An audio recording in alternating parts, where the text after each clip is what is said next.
sin proponérselo, porque el viernes tuvimos una reunión de hombres aquí muy linda, muy hermosa, y él propuso una pregunta para que la debatiéramos. Y la pregunta era, ¿a ese también tengo que amar, Señor? Es decir, tengo que amar a la gente que me cae bien, pero a la gente que no me cae bien o que es de difícil soportar, también tengo que amarlo. Y ahí sacamos conclusiones muy jugosas, ¿verdad? Y muy buenas de parte del Señor. Y la verdad es que, bueno, él tiene algunos obreros que a veces son un poco difíciles de soportar y el Señor está dando paciencia, temple, dominio propio y bendito sea el Señor, ¿no?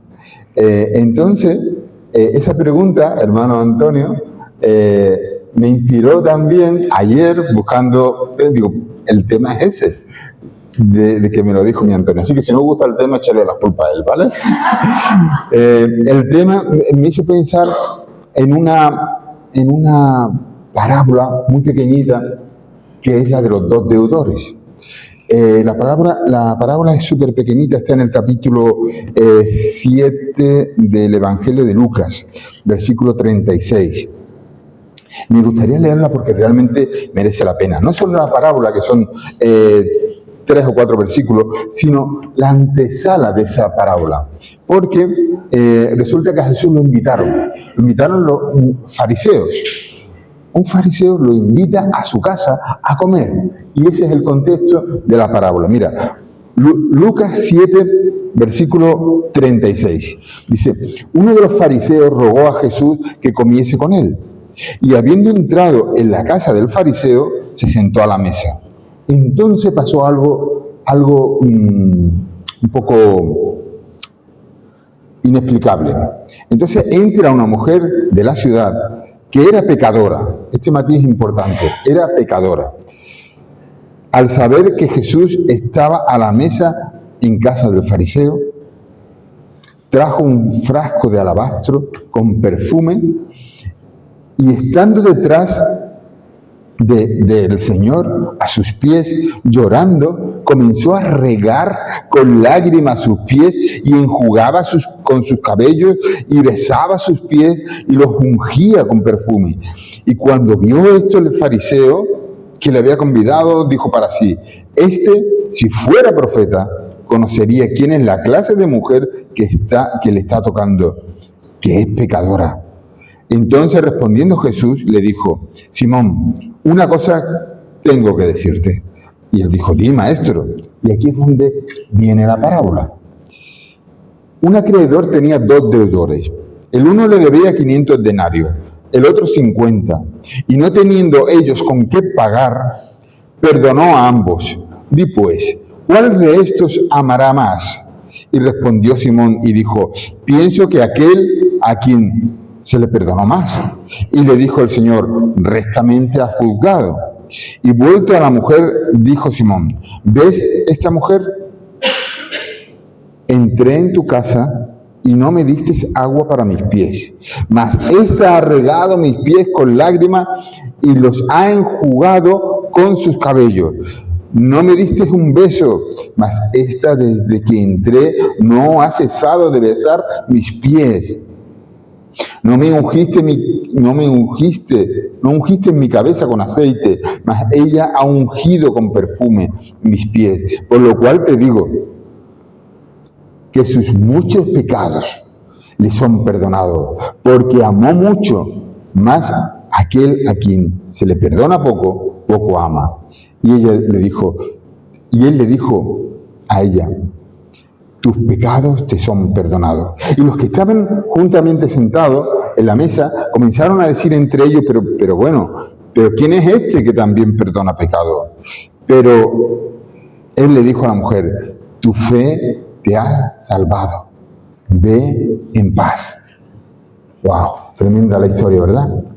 ¿Sabéis cuál era uno de los principales reproches y acusaciones que le hacían al Señor?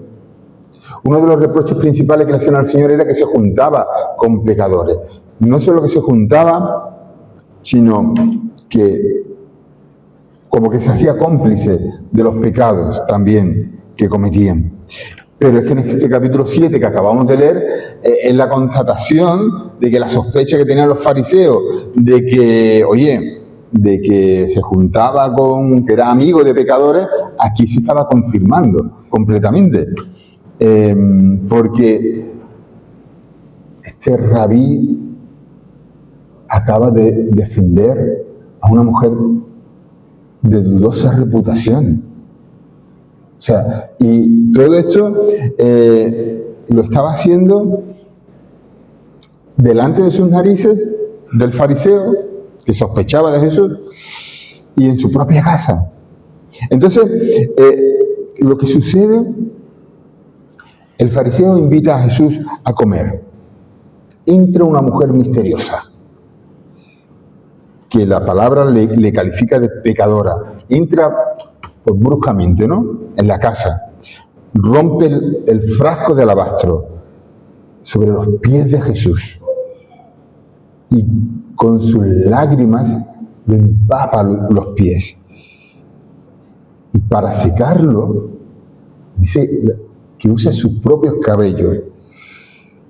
Esta situación tan extraña llena de recelo a los invitados. Y piensan, pero ¿qué clase de identidad tiene esta persona que acabamos de invitar, ¿no? ¿Qué clase de maestro es este que hemos invitado, ¿no? Y Jesús, que no se le escapa ni una.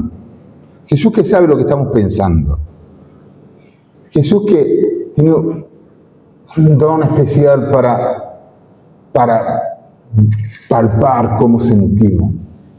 Y era capaz de leer lo que estaban pensando aquellos. Va y le explica esta parábola. Pero vamos, que cuando le explica esta parábola lo que hace es avivar más el fuego. Porque lo que hace con esta parábola es justificar a la pecadora y poner en tela de juicio al fariseo recto, ¿no? Con lo cual, lo que hace es complicar un poco más la situación. Pero yo me pregunté, ¿por qué el fariseo convida a Jesús? ¿Cuál era el motivo por el que lo convida? ¿Acaso sentía curiosidad por cómo pensaba este rabino tan peculiar? Quizás quería discutir con él algún punto un poco peliagudo de las Escrituras, o quería ser hospitalario con un maestro transeúnte, quiero decir que iba de paso, porque no tenía donde reclinar su cabeza. A ver, la Biblia no lo especifica realmente, pero era costumbre de los hebreos que los maestros itinerantes que iban de una ciudad para otra y predicaban ese día, pues que se le invitase a una comida de sábado después de la predicación. Eso era algo habitual. Bueno, a veces lo hacemos nosotros también, ¿verdad? Si nos viene un predicador de fuera, pues es como algo de gentileza de invitarlo a comer, ¿no? Como un gesto de agradecimiento, de cariño. Esa costumbre la tenían los hebreos. Así que podemos deducir que posiblemente el Señor había predicado ese día en la sinagoga.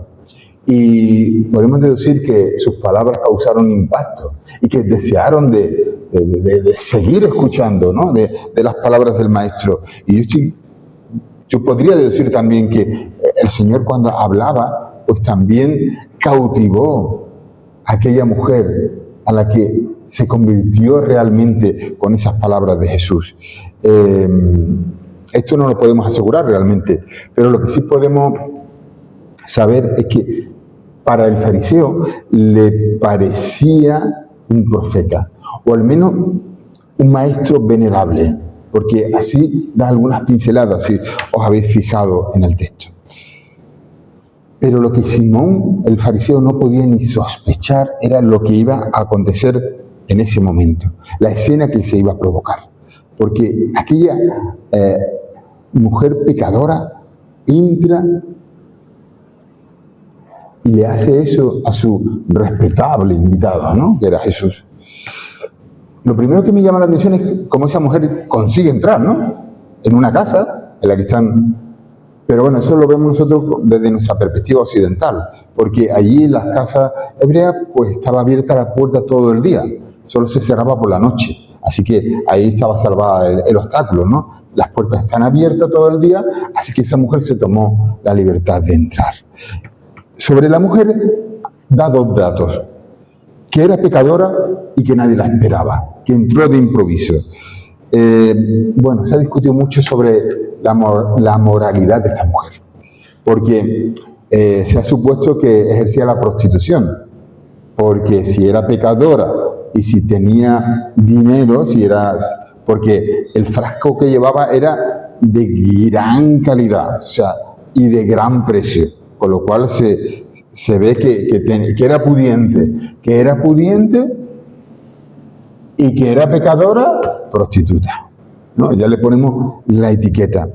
Pero no podemos estar seguros de que eso sea así, porque muchas veces, porque también se consideraban pecadoras las esposas de los hombres que tenían una profesión deshonesta, como por ejemplo los publicanos.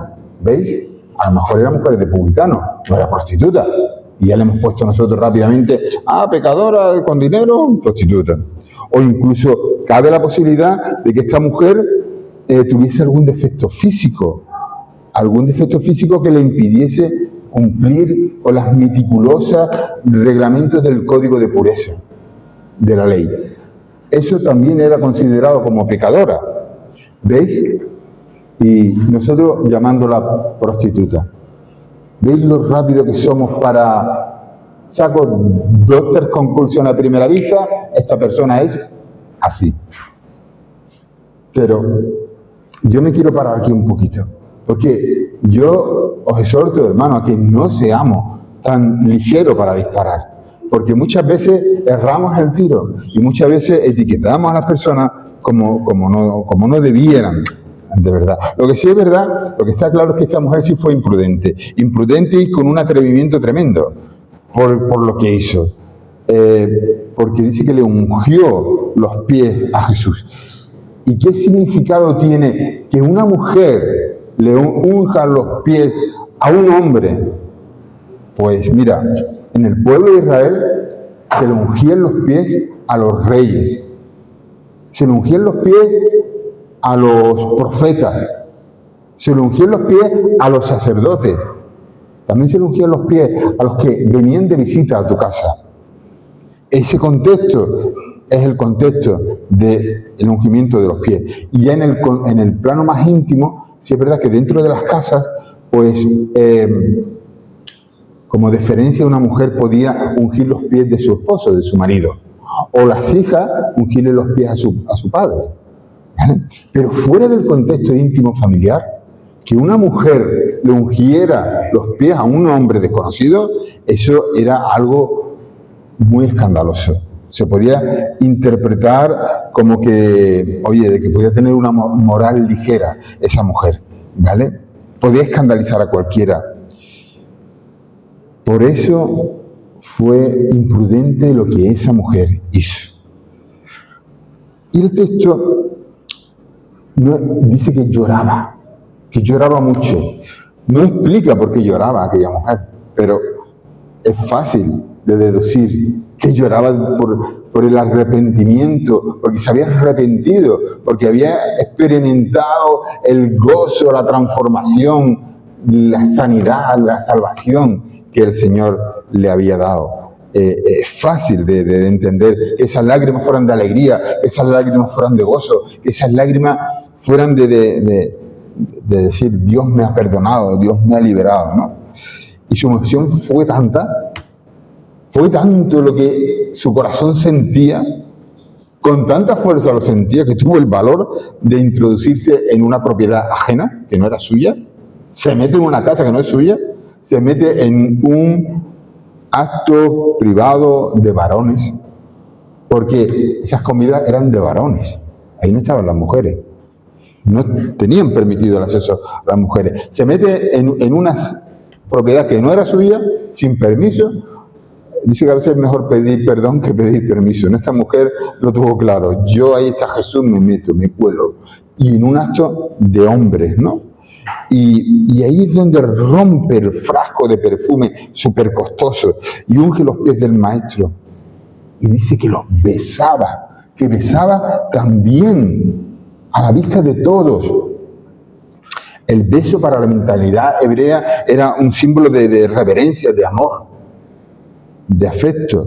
Pero besarle los pies a alguien, eso ya es distinto.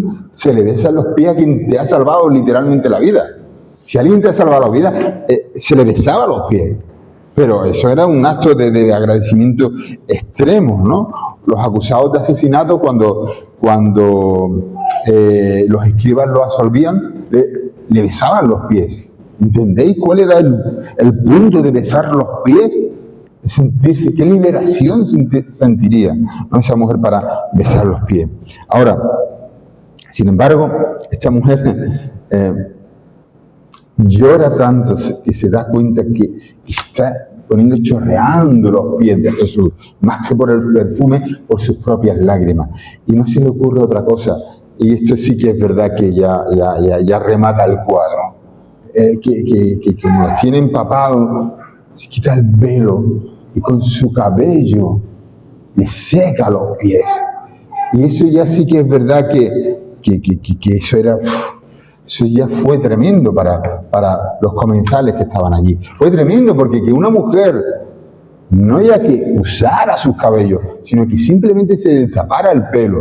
Si recordáis la predicación última que tuve hace un par de semanas o tres, cuando hablé del hermano de Sadán en la iglesia de Siria, la iglesia clandestina de Siria, él decía cómo admiraba a los cristianos occidentales, ¿verdad? Y decía que él, si andara por aquí, por Occidente, vería a todas las mujeres desnudas. ¿Por qué? Porque el cabello era un adorno. Era la belleza de la mujer, de su cabello, no puede ser expuesta porque se consideraba algo sexual, algo erótico. Entonces, que esta mujer se destapara el velo y soltara su pelo y acariciara y limpiara los pies, eso tenía unas fuertes connotaciones eróticas. ¿Os dais cuenta de hasta dónde se estaba metiendo esta mujer?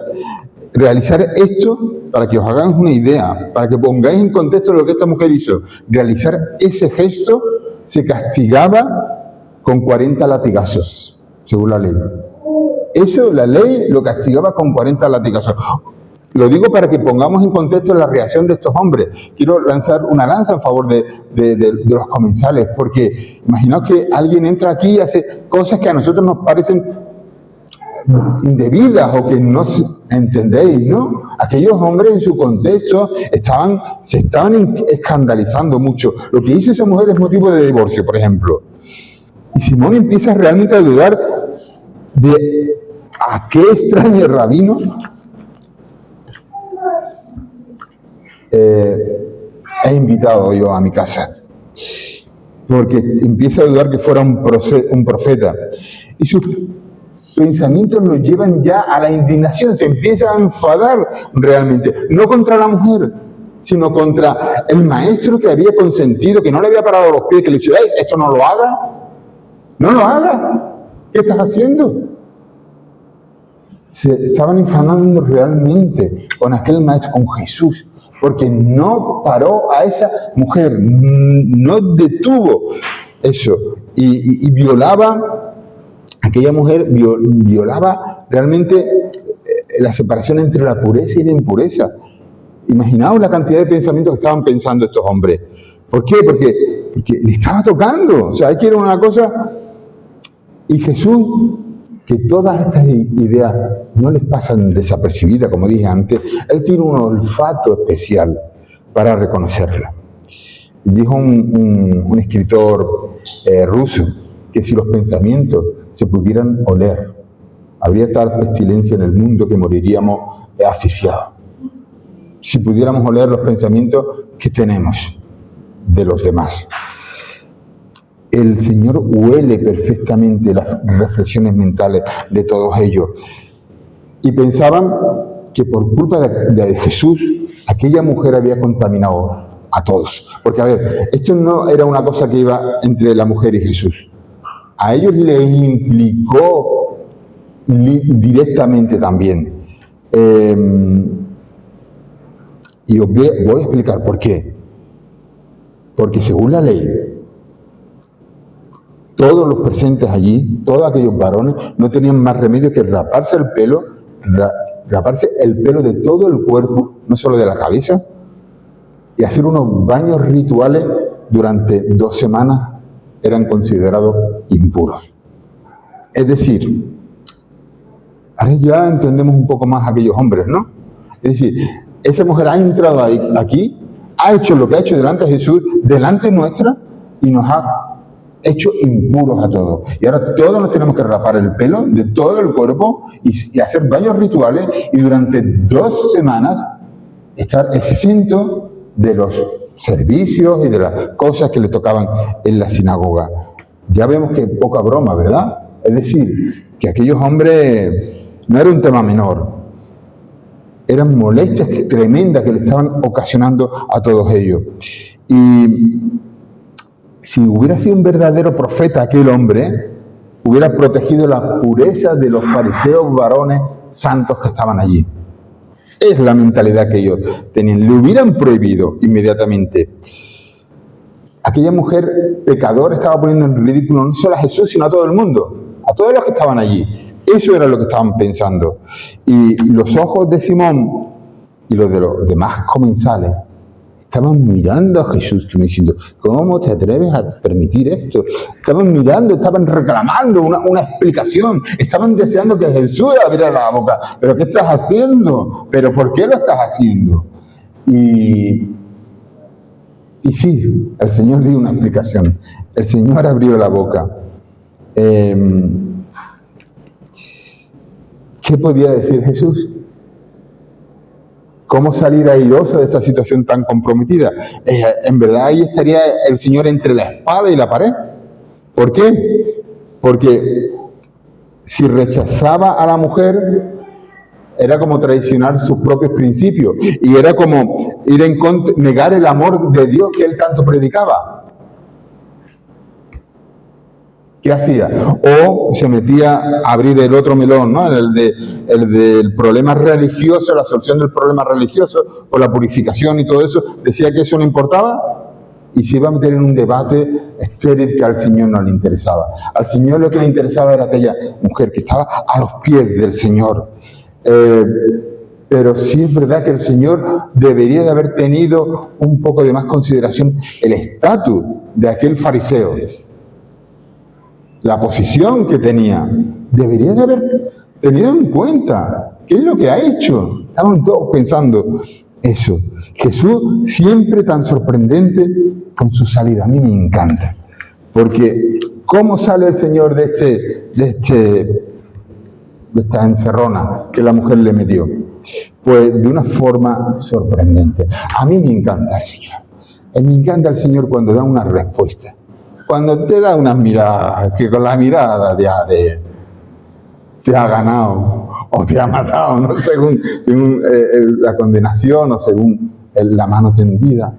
A mí me encanta la respuesta de Jesús. Yo estoy viendo Chosen, bueno, solo he visto la primera temporada y de verdad, si no habéis visto Chosen, ¿cuánto habéis visto Chosen aquí?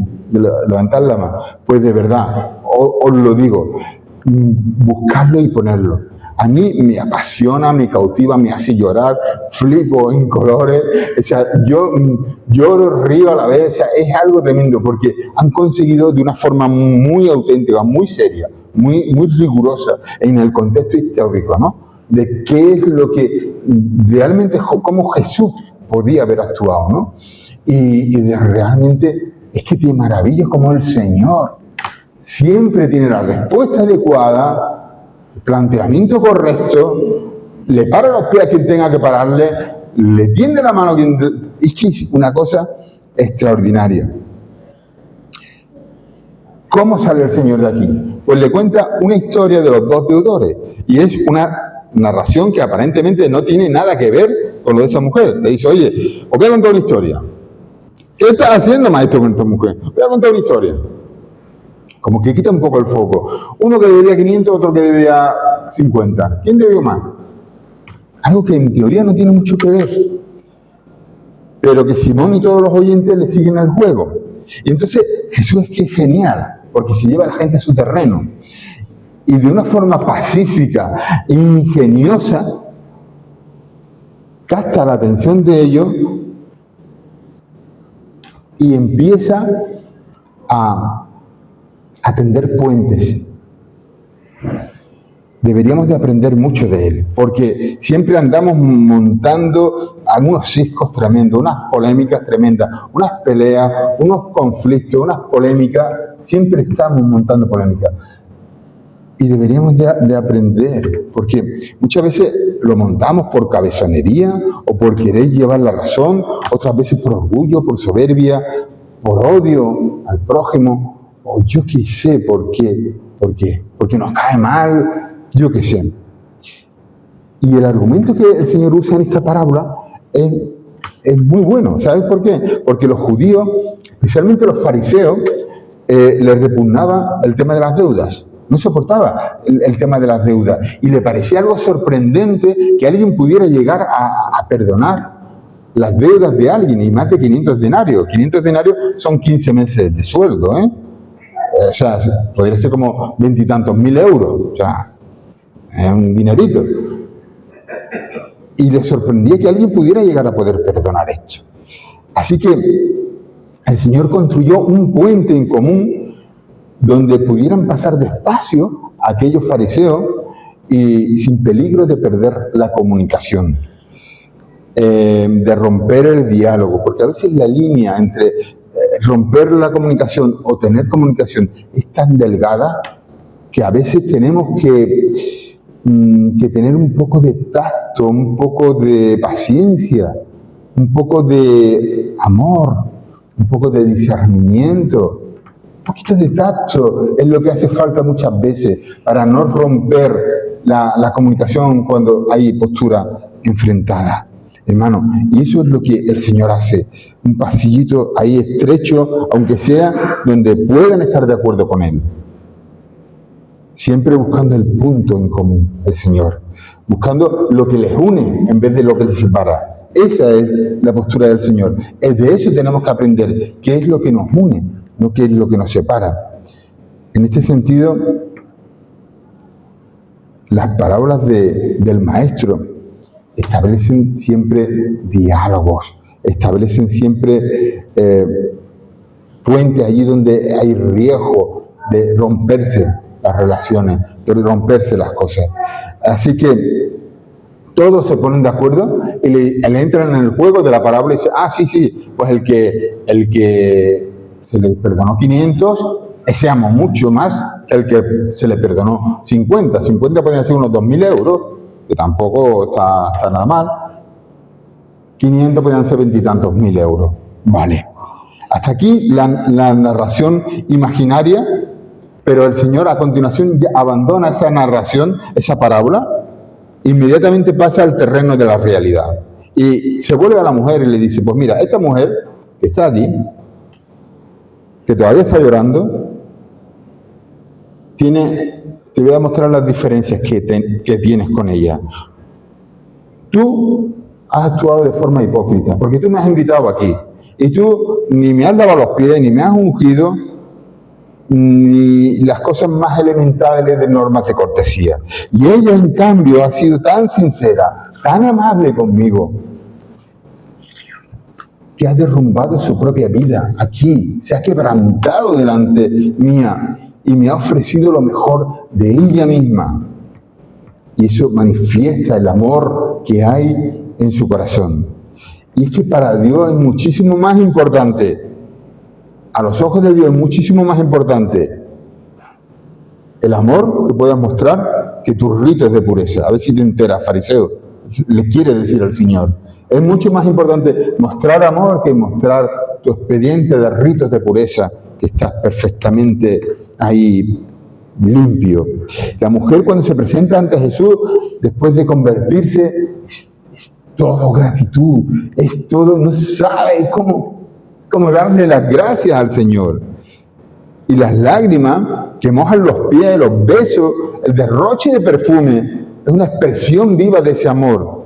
Y le dice Jesús a Simón que considere de verdad el comportamiento de esa mujer, que no la rechace, y le sugiere que no vea a esta mujer por los pecados que ha transgredido, sino que vea el testimonio público que está dando de arrepentimiento, que se fije más en eso. Y el Señor pretende con esta parábola que se dé cuenta no de lo que les separa, sino de lo que les une. Lo que me une con esta pecadora, que me une a mí con esta pecadora. Hombre, a mí me vas a comparar con... Sí, tenéis algo en común. El Señor Jesús le viene a decir, tenéis algo en común. ¿Yo qué voy a tener con esta pecadora? Pues mira, tienes en común que a los dos se le ha perdonado. Bueno, pero es que debía 500 denarios esa pecadora. Yo solo 50. Sí, pero esos 500 denarios es mucho amor que está demostrando esta mujer. Y tú estás demostrando muy poquito amor, porque solo fueron 50. Entonces, más que en la diferencia, quiero que te fijes que yo también te he perdonado a ti los 50 denarios. ¿Te das cuenta? Te he perdonado a ti también los 50 denarios. Te he perdonado 50 denarios. Sí, pero a ella 500. Sí, pero ella tiene mucho amor. Y tú tienes muy poco. A ti también te ha perdonado. Como si fueran 5. ¿Sabes que un denario ya, por ser deudor, te separa de la gloria de Dios? Estás fuera, invalidado, fuera de juego, fuera del paraíso, fuera de las bendiciones espirituales. Una mota de polvo, una molécula de pecado ya te separa. Y Dios te tiene que perdonar para que pueda aceptarte. Si a ti te tiene que perdonar, a esta mujer le perdonó. A esta mujer también amó. Muchísimo más que amas tú. Fíjate no en lo que te separa, fíjate en lo que te une. Lo que te une es que ambos habéis sido perdonados. Y ahora la elección está para el fariseo, porque le está diciendo, no te aferres a tus ritos de pureza. Acepta el perdón que Dios te da. Acepta ese perdón. Si es verdad que hasta este mismo momento la forma de perdonar pecado era a través de esos ritos de pureza que mandaba en la ley de Moisés. Pero ahora hay una novedad maravillosa. Ahora hay una novedad extraordinariamente buena. ¿Sabes cuál es la novedad esa? Que ha venido Jesús. Y que Jesús que está aquí, que ha venido, que irrumpe en escena, ya... Y esos ritos de pureza para perdonar tus pecados, solo hace falta acercarte a Jesús, reconocer tus pecados y pedirle perdón. Así que realmente eso es lo que le está pidiendo al fariseo, que acepte la novedad maravillosa de que Jesús ha entrado. ¿Cuántas veces nosotros juzgamos como Simón? Decir la verdad. ¿Cuántas veces nos fijamos en los prejuicios, en las apariencias externas, dudando de la sinceridad de las personas que tenemos enfrente? ¿Cuántas veces lo hemos hecho? ¿Por qué en nuestra sociedad está el refrán ese de piensa mal y acertarás? ¿Por qué somos así los seres humanos, hermanos? ¿Por qué se exige tanto a los demás y tan poco a nosotros mismos? ¿Sabéis que hay personas que pierden el gozo de estar aquí en su presencia por estar fijándose siempre en los demás, en los pecados de los demás, estar ahí siempre como los inquisidores, como... Hermano, eso repercute negativamente y te roba te da frustración, te da envidia, te da rencor. Y el Señor, que tiene un olfato muy fino, a él le huelen muy mal esas cosas. Pero el perfume que aquella mujer desprendía es el perfume del arrepentimiento, es el perfume del perdón, es el perfume de la gratitud. Dice el Salmo 51, Los sacrificios de Dios son el espíritu quebrantado. Eso es de verdad lo que quiere el Señor. Y el corazón contrito y humillado no despreciarás tú. Y esa mujer tenía un corazón contrito y humillado. Por eso el Señor la aceptó, corrió los riesgos que corrió, porque eso escandalizó muchísimo, pero eso sí que verdaderamente agradó al Señor. El hedor del orgullo, o sea, la peste del orgullo, de la hipocresía, de la apariencia, del poco amor, todo eso le repugna al Señor, hermano.